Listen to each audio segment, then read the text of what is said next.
Assalamualaikum warahmatullahi wabarakatuh. Saya perwakilan dari kelompok 1 akan mempresentasikan hasil tugas kelompok kemarin dengan judul Teknologi Islam Terapan yang disusun oleh yang pertama Saudari Ainul Latifah, yang kedua Saudara Muhammad Ulil Albab, yang ketiga Saudari Maulidiyatul Hidayah. Langsung saja kita masuk ke pembahasan yang pertama, yaitu tentang pengertian sains dan teknologi. Apa itu sains? Sains adalah serapan dari kata bahasa Inggris science yang diambil dari kata science yang berarti pengetahuan. Sains juga diartikan sebagai ilmu pengetahuan dan teknologi yang dapat diuji dan dibuktikan kebenarannya.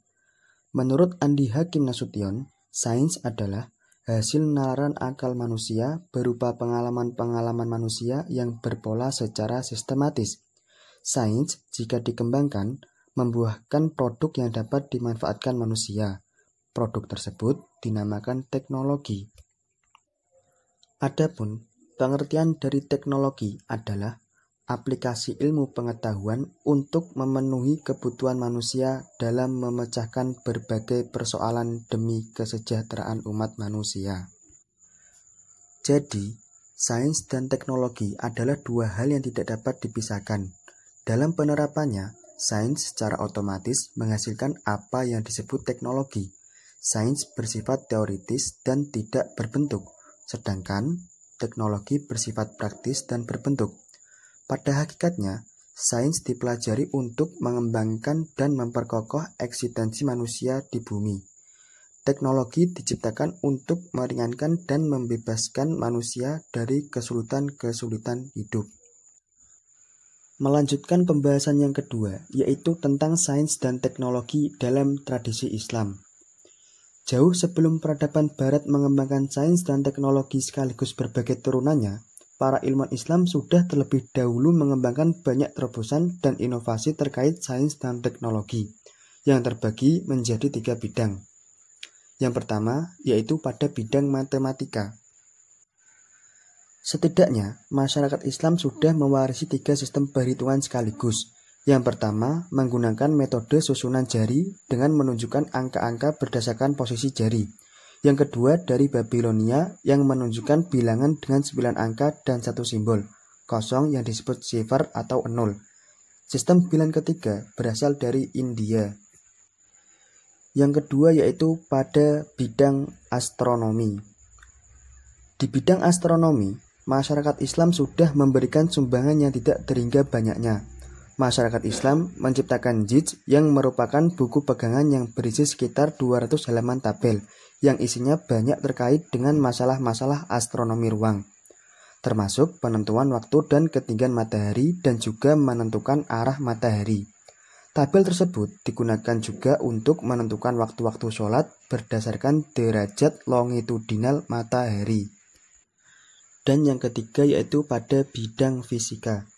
Di dalam bidang fisika, dikenal tokoh besar Islam seperti Al-Biruni misalnya yang sudah memberikan sumbangan penting bagi pengukuran berat jenis berbagai zat dengan hasil perhitungan yang cermat dan akurat. Sumbangan besar lainnya yaitu metode dan eksperimen yang dia gunakan cukup mudah dan tepat sehingga tetap terpakai sampai saat ini. Melanjutkan pembahasan yang terakhir yaitu tentang perkembangan sains dan teknologi. Yang pertama, perkembangan sains diawali dengan kegiatan pengamatan manusia atas peristiwa-peristiwa alam, seperti matahari yang terbit dari timur terbenam di barat, pengamatan benda-benda langit seperti bintang-bintang sebagai pedoman arah bagi pelayaran di laut. Dan selanjutnya yaitu perkembangan ilmu pengetahuan dimulai pada tahun 638 Masehi dari Iskandaria atau Alexandria.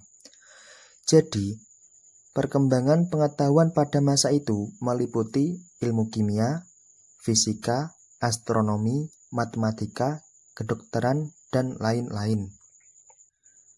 Dan yang terakhir yaitu perkembangan kemajuan teknologi tidak terlepas dari adanya perkembangan dalam bidang sains yang juga telah berlangsung sangat pesat sekali sejak abad ke-19 hingga sekarang. Jadi, perkembangan teknologi itu tidak akan ada habisnya dan menjadikan perlombaan setiap individu atau bangsa beradu cepat dalam mengangkat modernisasi teknologi. Sebab, kemajuan teknologi pasti mampu membantu umat manusia untuk mempermudah baik berupa sarana komunikasi, alat-alat kerja, bahkan hampir semua aspek kehidupan manusia dapat ditangani secara mekanik. Jadi, pada prinsipnya, modernisasi teknologi dan akselerasi kemajuan menjadi topik perlombaan. Bahkan, setiap individu maupun setiap bangsa beradu cepat dalam mengangkat modernisasi teknologi menjadi sebuah kultur global. Itulah sedikit pembahasan dari kami tentang teknologi Islam terapan. Dan bisa kita ambil kesimpulan bahwa masyarakat Islam pada masa klasik terbukti dengan jelas telah memberikan kontribusi besar bagi pengembangan teknologi. Sekian dari saya.